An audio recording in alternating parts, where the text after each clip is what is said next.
Voice Media.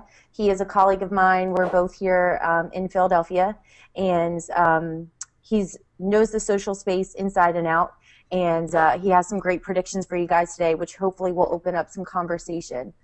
So, Jeff would appreciate too that if you guys have questions, feel free to ask the questions as we go through. What he'll do is he'll talk about the prediction.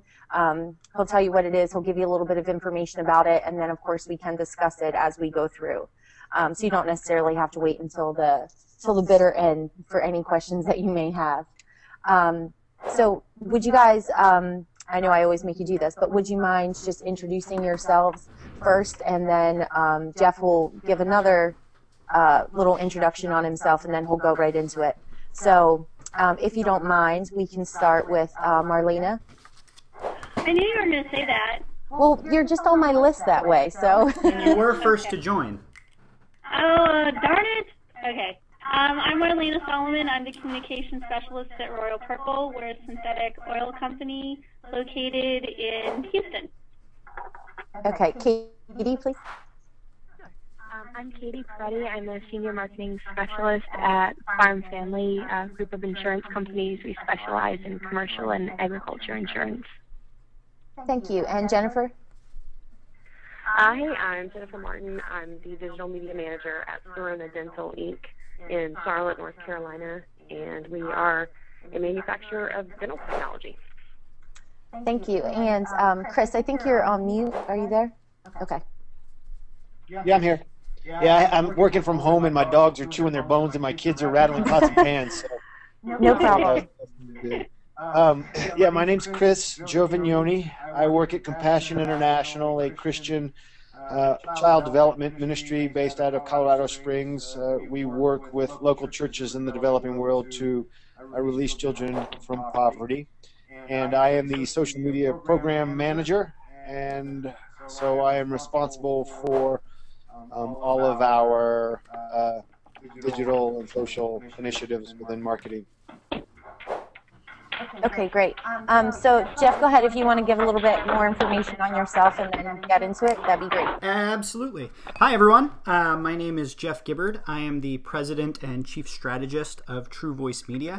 We are a social business agency in Philadelphia, and what we do is help companies identify and alleviate business pain using social technology. So an easy way of saying that is we don't solve social media problems, we solve business problems. So that's one picture of me, and that's another picture of me, and that's everything I just said. I also do a lot of speaking engagements. I'm a blogger. If you want to stay up to date with all of the latest in social business, you can follow my blog, socialmediaphilanthropy.com, and then those are some other ways to connect with me. That's the company. That's some of the stuff we do. If these are going too fast or anything, please feel free to jump right in. But I'm just going to get into the predictions, and if you have something to say, you want to ask a question, you want to add a comment, I'm perfectly fine with you just jumping in. Jen, you can play moderator. If anybody gets out of hand, you have a relationship with everyone, so feel free to lay the hammer down. Here are my predictions for 2013. I put together 5 of them. I have some more, and I don't think I'll be able to fit more than 5, so I'll just stick with 5. The first prediction I have is that social CRM is going to drive the conversation. So is everyone familiar with social CRM or the idea of it? Just Jeff, if you just want to give us like an idea of what you mean here. Cool. That'd be perfect. So social CRM, CRM stands for customer relationship management. I've also heard different monikers for it, or client relationship management. But essentially what it is it is a piece of software generally that allows you to aggregate and pull in different pieces of data, and traditionally it looked like this. It's this box that you can put in and log different communications that you have with customers, such as emails or phone calls. You put in notes, you gather more information about them, and this allows you to have a much more rich relationship with them in the time that existed before social media. So you would email someone and you would remember that in your last conversation they said, "Wow, I'm going away on a vacation. I'm so excited." Next time you email, you say, "Hey, how was that vacation?" So it's it's been an ongoing process of companies getting more involved with CRM, but in that time span, social media has come out, and now we have all of these other channels. So now CRM has to look a little bit more like this, where we have all of these touch points that exist beyond just the email, beyond just the phone, and we now have touch points like Pinterest. We have touch points like LinkedIn, like Google Plus and SlideShare, and thinking about how all of these things factor into what a relationship looks like with our customers is a much more rich profile than it used to be. And if all we have in our CRM, again, is something that looks like this, we're missing out on all of those other interactions and touch points that that we're having that really make up the full picture of what a relationship with customers look like. So I think that in 2013, what we're going to see, and we're going to hear a lot more about, if you kind of scan the blogosphere, if you read a lot of blogs and see the news that's coming out of sort of the social media influencers and thought leaders, you're going to see a lot more talk of this concept of social CRM because more and more businesses are taking on social media as part of the way that they do business, and we have to really track those conversations. Jen, is that ding something I need to pay attention to? No, you're good. No, you're good. Keep going. Cool. So that's my first prediction, and I'll just pause there for a moment just in case anybody wants to interject, ask questions, or anything. Now's a good time to do it if you'd like to. So if you're going to, this is Marlena, if you're going to start integrating your social sites into CRM, there's a lot of them out there, obviously. Yep. We don't play in all the spaces, but what would you say are the top social spaces that you should get involved into your CRM? So I think there's a lot of ways to handle this. I mean, there's on the one side, which is just using the basic CRM and capturing a lot of those interactions as notes, which is not the ideal solution. But given that most of these social sites will provide you with some form of an email notification, to a certain extent you can log a lot of these interactions, the network growth, and things like that. In terms of the software that's out there that's doing a really good job with social, I think Salesforce has shown themselves to be a little bit on the cutting edge. The most recent iteration of Batchbook, I think from an interface perspective, took a step backwards, but they're really trying to integrate and capture a lot of that data that happens in the social world. Another thing that I'm just really fond of, if you're a Gmail user, there's a plugin called Rapportive, Rapportive, Rapportive. And what it does is anytime you get an email, when you hover over someone's email, it'll allow you to find out where they are on social based upon that email. So you'll be able to see, are they on Facebook? Are they on Twitter? Are they on LinkedIn? And right from that little sidebar, you can actually directly connect with them. I've found it to be incredibly powerful in expanding my network and allowing me to have more touch points with people that I tended to just previously email with. So, I mean, I think it's tough because, again, this is a young, rapidly developing, moving target kind of market. CRM is pretty established, but the concept of social CRM is real tough because all of these different sites have different levels of kind of third-party integration. Like Facebook is behind this wall. If you want to pull something out of Facebook, really good luck. Most of the time, it's not going to happen. Twitter used to be a lot more open, but it's starting to get a little bit more closed off. So most of these sites are moving into this space where they're really trying to own your data. They're trying to own the relationship. So a lot of these social CRM companies, unless they're big boys and they've got those relationships with these companies and sort of the special hall pass to get that data, it's a lot more bootstrapping on the part of companies to try and figure it out. But we have to think of the relationship with a customer in a much more holistic way, where it's not just email and phone, but we have to figure out how can we touch them on any platform that's relevant.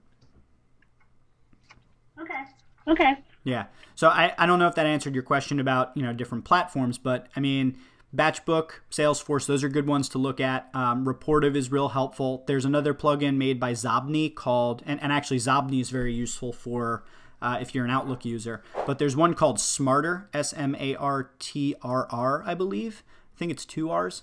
And it's made by Zobni, and it's basically just an intelligent address book that allows you to capture more social data, sort of like Rapportive in a lot of ways. So that's going to be a good product for you to use. And seriously, if you are a Google user and you use Gmail for to serve your company email, I highly, highly recommend Reportive. It's been huge for me. Okay. Yeah, go ahead. Very good, Jeff. Go ahead. Very good, Jeff. Cool. Go ahead. So if there's no more questions on this, I'll move into my second prediction, which is, I mean, hopefully this one's pretty obvious, but if you're not talking about mobile, you're irrelevant. And what that means is that if you're the type of company that isn't looking at and thinking about whether or not your customers are visiting from mobile and, you know, talking about how your website is optimized for the mobile visitor, if you're not talking about whether or not you should have an app, if you're not talking about how the impact of a growing mobile community is affecting your business or will affect your business in the next couple of years, you are sorely behind the times. And I think that this chorus about mobile has been growing so loud that it's not long before the conversation for social media is much more about the conversation for the mobile user. So I think that this is going to be a big 2013 topic. It's only going to grow louder with more companies delving into having their own apps, with more companies trying to figure out how they can capture people's interest while they're on the move. So here's just a couple stats that I uncovered recently that kind of sell this point a bit. So, you know, of Facebook's 1.07 billion users, 604 million of them are mobile. 60% of the 140 million active users on Twitter access Twitter through mobile, up from 55%. And that's not even counting, you know, the number of tweets that are sent through mobile. There's no, you know, I didn't find the stat for that, but, you know, a lot of this social activity is happening via mobile. And then when it comes to e-commerce sales from mobile devices, that number is also skyrocketing. I mean, you know, you can see the trajectory upwards. And for me, you know, I know, just not to use the sample size of one, but I know that when I go to any walk-in brick-and-mortar store, one of the first things I do is I pull out my Amazon app, and if I see something I like, I'm just going to scan it with my phone, see what it goes for on Amazon. And that's a real game changer when you think about the fact that we're all carrying around, and by all I mean about 60% of us, are carrying around these devices that allow us to explore other options at any point of where we are. You know, we can look and do price comparisons wherever we are. So it's really making a big impact, I think, and it will continue to make a big impact on brick and mortar stores and on stores and places online where people can buy things. So, you know, definitely don't count out the option of people buying things from their mobile phones if you make it easy. Another thing to really consider is not just you know, what people are doing from a statistics standpoint, but also from how are their behaviors changing? How are all of us changing our behaviors somewhat because of these mobile phones? I mean, I don't know about you, but I began reading a lot of these stories about, and you'll see the one at the bottom, 90% of 18 to 36-year-olds use their smartphones first thing in the morning, often before they get out of bed. And when I first read that, I was like, ha ha ha, kids, oh crap, I do that. Literally every morning I wake up, first thing I do is I turn off my alarm, which is on my smartphone. I pick up my phone, I see what notifications there are, I check a few of my notifications, I've read a few emails, a few Facebook posts, and a couple tweets before I even get out of bed. And if you think about that from the perspective of businesses that now have an entire constituency of people that are potential buyers that are taking their phones to the bathroom. They're looking at them when they first wake up, and if they don't have them, 73% of them feel panicked, legitimately panicked. We're talking about something that you just can't ignore in terms of moving forward and thinking about how you're going to be touching your customers. Mobile is a huge conversation, and it should be something that every marketing team is at least having a conversation about how it's going to impact their company. So again, I'll pause there. Does anybody have anything they want to talk about with regard to this topic? Personal experiences, anything? Okay.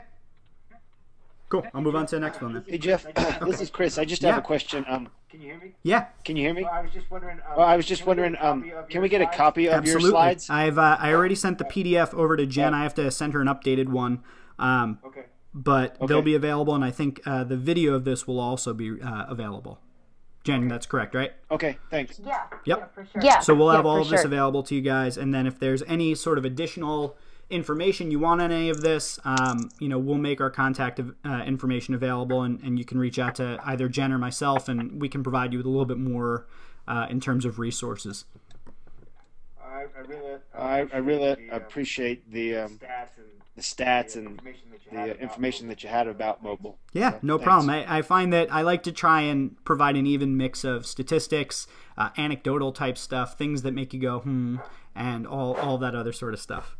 So, all right, well, if there are no more questions about mobile, I'll move on to the next one, which I think it's a really funny one, and if any of you are, and I'm doing air quotes right now, you can't see it, but if any of you are guilty of what this next slide is about, it's totally okay. It's not an indictment of the industry. It's just more of an observation of what I see is about to happen, and it is currently beginning to happen. And that's that this is going to be the year of the bribes, the deals, and the offers. And I don't mean deals and offers in terms of Groupon. What I mean is, more and more companies are becoming accustomed to looking at their audience not just as customers, but they're starting to now see the potential in having these customers and that audience as part of their marketing team. So they're going to do everything they can to incentivize these people to spread the marketing reach. And the reason is that this used to be marketing, okay? And to a certain extent, it still is. There's a lot of value in being able to put yourself out there in print publications, provided that they're targeted and the right audience will see it. Being on the radio, provided, again, that it's targeted, and same thing for television. These are all still definitely relevant marketing vehicles and ways to achieve reach. But they are far less measurable in general, because now we have this. This is now marketing reach. It's the idea that I tell Jen something, Jen tells you something, now something I said got to you, right? So this whole idea of likes and tweets and retweets being able to give us additional exposure is something that marketers are now grasping at and recognizing the power of in order to bring in people through social networks. So if this is now what marketing reach is, what we're looking at from a marketing perspective and how marketers will use this in 2013 and beyond is that they're going to be looking for the quid pro quo, Latin for this, for that. So they're going to be looking to exchange something in exchange for something, right? They're going to give you something in exchange for what they want. And here's what they want. They want personal data from you, because the more they get from you, the more, all of us want this. Let's be real. Every marketer wants as much data as possible. If you would all give it to me, I would want to know everything about you so that I could directly target you with something that's relevant to you, because the more information, the more targeted we can be. It's not just to, just to have it. But brands also want the exposure. This is really what they're looking to leverage in terms of giving stuff away in this marketing space. They want exposure. They want leads. They want sales. These are the things that brands are looking for. And they're looking for it, but at the same time, on the other side of it, these aren't the things that customers want. Customers want free or discounted stuff and interesting content. I'm going to pause right there, because I sat on this slide for like 10 to 15 minutes with 2 bullets, and I was like, I can't just have 2 bullets. I couldn't think of anything else that we as customers really want other than a cheaper price and something that's interesting to us. So I'll pause. If anybody can think of anything off the top of their head that I missed, I would love to hear it at this point.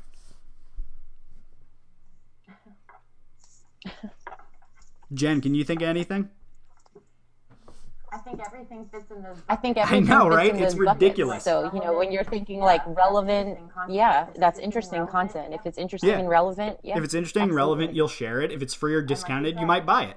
And like you said, that's it. A lower right? cost. All right. So brands want all these different things. They want the data, they want the exposure, they want the leads, they want the sales. But customers just want free or discounted stuff. So now we're looking at the quid pro quo being like, hey, if you like this, I'll give you free stuff. Or hey, if you retweet this, I'll give you free stuff. Or hey, subscribe to my blog now or my newsletter and I'll give you free stuff. And we see that a lot, and it's pretty understood out in the marketplace amongst customers and amongst brands that this is a pretty even exchange, right? But this is only part of it, okay? But wait, there's more reasons why companies will bribe you, okay? Here's why I mean, aside from the obvious quid pro quo of I want this, you want that, but there's another reason. It's a little bit more sinister about why brands are going to be doing this bribing, okay? And if you follow what's been going on in the world of social media, and by the world of social media, I mean the beast that you cannot ignore, it's Facebook, right? Facebook's EdgeRank is the reason that we're going to see these bribes. And I'm going to explain why. If any of you have kept up and seen this article, but Mark Cuban, owner of the Dallas Mavericks, he's on Shark Tank, he's a loudmouth. He recently said something along the lines of, I'm not going to be focusing any of my companies on Facebook anymore. I'm going to be moving them to MySpace or Tumblr. And the reason why is that Facebook made some changes to their EdgeRank algorithm that was supposed to, air quotes again, reduce the amount of spam in your newsfeed. Now, for those that don't know what EdgeRank is, I'll go back one slide and I'll explain. EdgeRank is Facebook's algorithm to determine what shows up in your newsfeed. So, said differently, Facebook determines what's in your newsfeed. They are in control of what shows up there, not you. I know you liked Pages and you opted in because you really like Starbucks, but you're not going to hear about it unless you take the effort to go in and make sure that they always show up in your newsfeed, or you constantly like, share, and comment on their posts. Because Facebook's algorithm determines based upon how many likes, how many comments, how many shares, how much activity a post gets, whether or not it's actually even going to show up in your newsfeed. And it's estimated that between 6% to 10% of an entire Facebook page's audience will actually see a post, which is kind of horrible, in my opinion. So this is why Mark Cuban said, you know what, after these changes, you know, we've spent all this time building up an audience. We've got an audience of like 3 million people, and you know, Facebook is doing this whole push on promoted posts so that we can get visibility in the newsfeed of people that opted in to get our content. So we've got this situation now where brands have spent all this time on Facebook, and the only way that they're going to get maximum newsfeed exposure is either by buying the exposure through promoted posts, or it's through gathering a ton of likes or shares or comments. And I've experienced this myself. On my Social Media Philanthropy Facebook page, I've got 267 likes on there, which is modest. I don't spend a lot of time on Facebook. I'm more of a Twitter guy. But 14 people saw a post that is about the post that my Facebook audience really liked. And you'll notice how prominent promote is, along with 14 people saw this post. As soon as Facebook went public, we started seeing a lot more of this push to bring in revenue, and this is one of their games, though they deny that it has anything to do with that. But regardless of who you believe, Facebook or Mark Cuban, the point is that Facebook is causing it so that the way brands will get exposure is by begging for likes. So you're basically going to start seeing a big push for people using promoted posts, or they're going to get things like this. So hopefully you can see these in great detail, but this is about the dumbest thing I see on Facebook. Like this post if you had a birthday this year, comment if you had a birthday next year, and share if you had a birthday last year. I mean, 1 + 1. Comment if you know the answer is 2. You know, how dumb can we get just to get exposure into the newsfeed? So we're going to get a lot more of this push for just give us likes, begging for comments, begging for shares, and then offering things in exchange just to get that exposure. The same exposure that on a lot of networks you can just get by having the network and building the audience. So I think that's why this year we're going to see more so than ever, mainly because of Facebook, we're going to see a lot more of this push for offering things in exchange for other things and begging for likes and comments. So again, I'll pause just in case anybody has something they want to add to this, questions they have, things that they've seen, experienced, etc. Okay, cool. If nobody has anything else, I will go on to my fourth prediction. My fourth prediction is one that I am really excited about, and I would encourage you all to take very strong note of this because it is a doozy. It's awesome, actually. I'm very excited. Fourth one is email marketing continues to shine. And the reason why is that I think social media is so exciting and it's so much fun and there's so many benefits to it. But there's still so much lacking in it because it's so young. Okay, there's 1.07 billion Facebook users, and we all love to talk about that. But there's 2.7 billion email accounts. That's a lot. That's a lot more than Facebook. And we still, every single one of us on this call, I guarantee, is using email in some form or another. And what we're seeing, from data is that we're seeing that email marketing continues to be one of the highest ROI generating marketing activities. And I'm not saying that you should ignore social and just go email. And I'm not saying that you should just go social and ignore it. I'm not saying any of that. What I'm saying is that they all fit together in some way or another. And one of the reasons why companies and brands that are using social to drive people to opt into an email list are seeing success is primarily because email is trackable. More so, you get more data out of most email marketing than you get out of virtually anything else. Aside from maybe search engine marketing and search engine optimization, where you can really begin to see what's working and not working through Google Analytics, email is awesome because you get to see who opened what.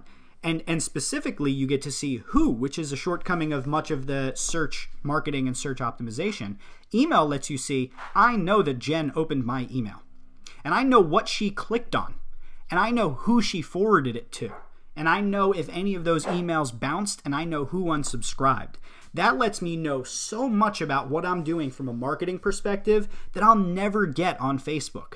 Those metrics you get in Facebook Insights, virality, people talking about this, what do they mean? But everybody knows what it means when someone opened up one of your emails when they didn't open it last time. It means you hit it much better on the headline. It means when they click on something that you've enticed them to do something or they're interested in that. And that gives you a wealth of information to know about what's working. And when someone unsubscribes, it gives you an idea that you missed the mark somehow. And there's a lot to be learned from that. So that's a beautiful thing about email. And at the same time, social media, while it's fantastic, because social media is this umbrella, when you consider that we have Twitter, Tumblr, LinkedIn, Facebook, Google+, Pinterest, Instagram, some are mobile, some are not, we have this really complex ecosystem with all different variations of measurement, with all different variations of how we can follow up and directly connect with people. Email doesn't stop us that way. So when we begin to integrate the two, we get to have this opportunity to be much more targeted and to be much more effective in what we're doing. So, Chris, I believe you were the one that likes data, so here you go. I put some data on a slide just for you. And some of the ones, hopefully you can see them all, but 59% of marketers believe email is the best outlet for generating revenue.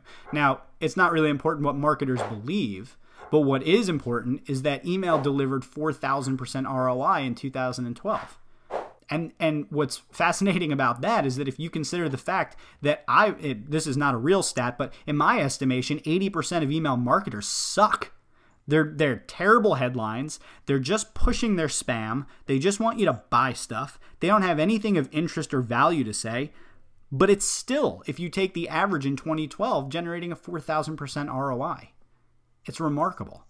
And I don't think it's going to go anywhere. I mean, if you look at the number of people with email accounts, and if you look at the value of doing email marketing, you're going to see a lot more of that in 2013. So start to notice that the blogs that you're reading, the news that you're looking at, they're going to start pushing a lot more for you to sign up via email rather than subscribe via RSS or following them on Twitter or following them on Facebook. Those who are really successful are building their list. Jeff, can I ask you a quick question? Yeah. Jeff, can I ask you a quick question? This is Jen. Sorry. Oh. Yeah, good. Sorry, everybody Jen, sounds the same on this, except for you, Chris. I don't know if anyone else was curious about this too, but I know that there's like a big debate in terms of the demographics for email marketing because the thought is that the younger generations, the people that are in college right now, they're really going away from email. However, I know that there's also been that debate that now that they're more mobile savvy, with their smartphones and their tablets, that they are kind of going back toward email a little bit. Absolutely. It's funny. I was just in, we were doing a new business pitch yesterday, and we were talking with an energy company, and they were saying like, well, all of our people are 40 and over, so they're only using email and this and that and the other thing. And I was like, there is a younger generation that will one day be 40, and you know what they're using, right? So I think it's a point well taken. It's a great point. Where I come in on it is this. And I'm a bridge generation. I'm 32. I talk to people who are, 50, 60, 70 about this stuff. And I talk to people who are, 25 and under. And I'm constantly tapping my 11-year-old niece and nephew to find out what they're using. Here's where I weigh in on it. To sign up for any social network, you need an email account, or you need a Facebook login. So Facebook login could very well change that, but to sign up for Facebook, you need an email. So that's one thing. So no matter what happens in terms of their usage, they need to have one. So that's a starting point. Two, a lot of this younger generation, if you look at the let's say 23 and under, right? They're just coming out of college or they're high school and whatever. What do they really need email for? They don't have a job generally, and if they do, it's not the kind of job where they're going to be fielding and dealing with emails. But the people who are going to hire the 23 and under, the people that don't bother with email right now, guess what they're going to want? They're going to want an email. They're going to want you to say, hey, send me your resume via email, not drop it in my Facebook timeline. So I think that while the preferences of the younger generation are interesting to look at, I also don't think that they're the ones that get to be the ones that are in charge of where it goes from a commerce perspective, because those that are hiring them and those that are going to be buying from them are very email heavy in general, because anyone who is 25 and older is using email in some capacity. So while it's passé to a certain extent and it's not as hip and cool as a lot of the social, I do believe from an effectiveness standpoint and a usage standpoint, it's got a long way to go before it's really passé in practice. Like I said, 2.7 billion email addresses versus 1.07 billion Facebook users. And there's less fragmentation for email. You can email across. I can email from Gmail to Yahoo to AOL to whatever. You can't Facebook to Google+. You can't tweet to Google+. And even if you're bringing them in from one place or another, you're crossing into a new network. So that's kind of where I weigh in on it. I do think it's interesting to watch that, but email's not going anywhere. Thank you. Yeah. One more thing to add to that, though, is that, again, I'm not stressing that email marketing is the only. What I'm saying is that if you have a demographic that spans more than 23 and under, and that's all it's ever going to be, you probably need to have an integrated strategy that takes advantage of a bunch of different things. And I think email is a part of that mix for a variety of reasons. So again, it's not social or email, it's social and email, and figuring out how to make sure that they integrate together. So it's drive people from social to your email, drive people from email to your social, drive everybody to your website to convert. That's what I think we're going to see a lot more of, at least amongst the smart marketers who are studying what's actually working for people. Number 5, this is the final one that I'm going to give to you, is that a picture drives more results than 1,000 words. And we're already seeing this. If we just look back at 2012, we're going to see the hot networks were Pinterest and Instagram. Okay, Google Plus is quietly up and coming, and I suggest you all get on that if you care about your search ranking. But if we look at what drove engagement on social sites, pictures, videos, if we look at the growth of YouTube, if we look at the growth of infographics, I mean, ultimately, this is what we're going to see. We're going to see more infographics. We're going to see more videos, more pictures, more pins, more Instagrams. We're going to see non-visual brands trying to figure out how to make their brand visual. And in some cases, it's taking something that is boring and drab and making it into an infographic to capture the attention of people that don't want to read, but don't mind looking at pictures that tell a story. And I found kind of a ridiculous infographic to add to this slide. But, most of these infographics, if you really analyze them from a data perspective, they're kind of horrible. They're comparing apples and oranges, or even better, apples and purple. They're just not even on the same plane, but they are captivating, and if you look at that versus a spreadsheet, they draw a lot more engagement. So we're going to see a lot more of it in 2013. Your news feed is going to become much more visual. You're probably even going to see Facebook take steps to be more like Pinterest and more like Instagram and things like that. From a stats perspective, again, Chris, I know you like the stats. So people share videos 12 times more than links and text posts combined on Facebook. They like photos 2 times more than text updates.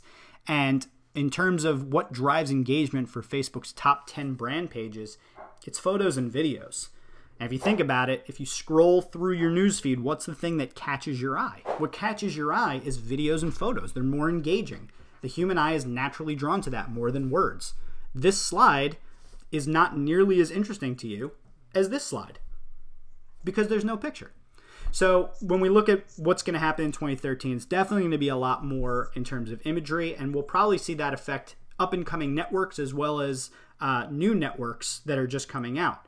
And some of the proof in the pudding is that, you know, we look at if you've ever seen the social media revolution video where it shows like time to a certain number of users, you know, it shows like the radio, it took like 50 years or something, and then the telephone took so long, and the iPod 3 years or something, and then Facebook took 1 year to get to 200 million users. Instagram is on pace to beat Facebook to 100 million users.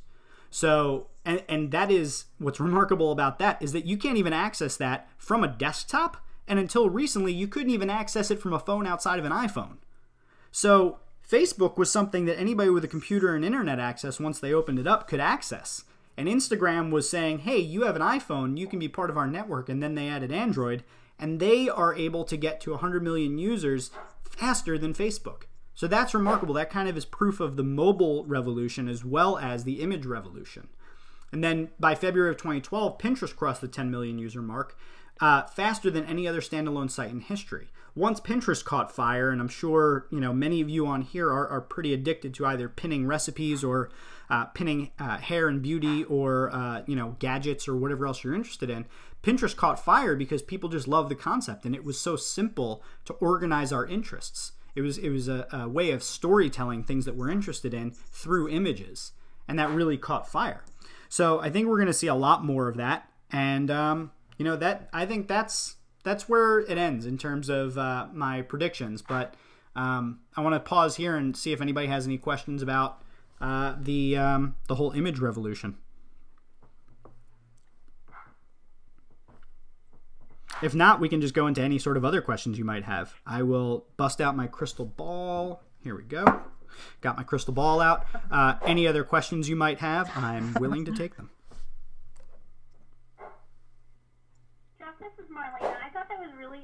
Jeff, this is Marlena. I thought that was really interesting. Of course, it's something I think we all know about, videos and photos getting more responses on Facebook and things like that. However, I have found that our videos don't do nearly as well as our photos. So I always think that's interesting, and I don't know if it's the content or people aren't just clicking through to the links because they're not direct uploaded. I mean, they're like, we post YouTube links. So, gotcha. I don't know. Well, I just have a couple thoughts on why that could be. Just throwing it out there. If you have a clientele, if you have a customer that is spending their time, they're in an office, they're at work, they're in a cubicle or in an office space environment, oftentimes, no matter how much the world has changed, there's still a certain stigma about watching video at work. There's the noise it creates, there's the sort of prevailing notion that you're wasting time and not doing something productive, even given the number of how-to videos, instructional and resource-related videos there is a certain stigma about watching videos at work. It's also a time-based commitment. If you think about photos versus videos, photos have an infinitely long time-based commitment or an infinitesimally small time-based commitment, while as a video has a start point and an end point. And therefore, the way that people go into that, they go in with a different mindset because there's a certain level of commitment that they have to make to watch a video versus look at a picture. You click on a picture, you see it, you absorb it, you move on. A video, you got to say, okay, how long is this? Oh, it's 10 minutes. That's 3 minutes. It's a minute and a half. So that's why these shorter videos are generally going to be more engaging. Also, it's much easier to have a really high quality image than it is to have a really high quality video. You know, in terms of just a budgetary perspective, to put together a high quality video, it could, you know, you have to have an intro, you have to have an outro to it, you gotta have good sound, you have to have a good picture quality, the lighting's got to be right. With an image, I mean, how many bad photos have you seen turned into decent photos just using an Instagram filter? So I think that there's a lot of reasons why that might be. It could be content. I don't know. I haven't seen any of the videos, but you know, it could be the content. It could be the headline you're using on the content. You know, we are all, to a certain extent, suckers for headlines. It's the reason why Cosmopolitan is one of the only magazines that's still crushing it in terms of circulation, because they have mastered the art of getting people in line at grocery stores to pick up that magazine because they write these spicy headlines. So again, you know, there's a number of reasons that could be, but I'll bet your video posts still get more engagement than your text posts. Okay. Sometimes. And I'm gonna have to test that out to see if maybe if I post a video at night that it gets more traffic. A lot of it depends on. And a lot of it depends on I think on the audience that you have, but our audience, you know, well, yeah, I mean, I would say it would be for us, just for my social media audience, which is photos, text, and video. And whatever works for you is what you should be doing, and that's the call for running tests, saying what works, optimizing, trying something different. You know, always stay flexible, always stay nimble, and figure out what works for your audience. And in general, just ignore those aggregate stats that say the best time to tweet is at 4 p.m. on a Tuesday. So figure out what works for your audience, you know? Mm-hmm. Does anyone have any other questions for Jeff? Does anyone have any other questions for Jeff? Everyone's excited about 2013. Everyone's excited about 2013 and the future of social media, right? Okay, great. Well, if no one else has any questions. Okay, great. Well, if no one else has any questions, then I will let you guys go real quickly. Just as I want to thank Jeff. Thank you so much for going through the predictions with us. I think this was really helpful and some great information. You know, sometimes there's things that we think about in our social media strategies, but we forget until someone throws it in our face and reminds us that we have to focus on it. So this was great stuff. And then for everyone on the call, I want to thank you guys for joining the call, and also to let you know our next call in 2 weeks. The original topic that we had talked about was social media and big data, but it might actually flip-flop with the Facebook analytics. So I know that, you know, we were talking about some of the analytics for Facebook and some of the insights and some things that we're not 100% sure of. So I do have someone who is pretty much, you know, an expert per se, and going through Facebook insights that will walk us through some of that stuff and answer any of the questions that you may have regarding your insights and some additional Facebook analytics. But I will be in touch with you guys next week to let you know exactly what the topic is. So next call will be in 2 weeks. This is Chris. Hey, Jen. Yeah. This is Chris. I just want to say thank you to Jeff. I had the predictions are fairly common based on what I've read in other places, but I thought you did a great job, Jeff, bringing some additional perspective and thought to the ideas, things that were new to me, and I found that very valuable. And I just Thank you very much. I actually I toyed with the idea of having some predictions at the beginning, which were kind of like the Facebook will continue to grow type predictions, or we'll begin to see more people online talking or on TV talking about, you know, follow us on Pinterest, but I think those are kind of the more obvious ones, and while I can totally appreciate a lot of these are more common predictions, I think that I tried to pull out ones that I think will provide some value and some use, that if you can get